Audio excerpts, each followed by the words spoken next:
Attention SS pensioners, bukas na pension release.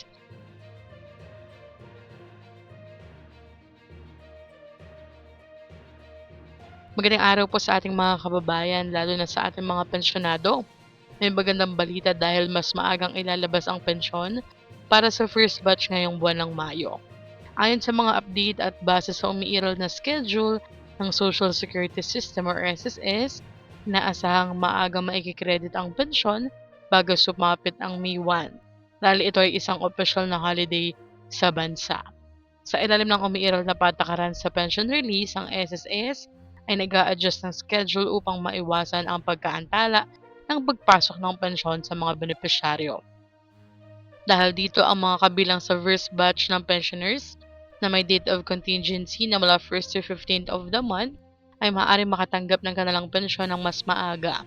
Possible po na pumasok bago o mismong huling araw ng April or April 30. Samantala, tuloy-tuloy din ang mga programa ng SSS para suportahan ang mga pensioners kabilang ang madagdag na benepisyo at inaasahang pension increase ngayong 2026.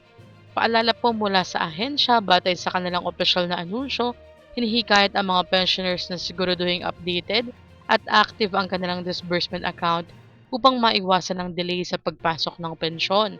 Pinapayuhan din ang lahat ng regular na i-check ang kanilang account o makipag-ugnayan sa SSS kung may concern, lalo na sa panahon ng adjusted release schedule.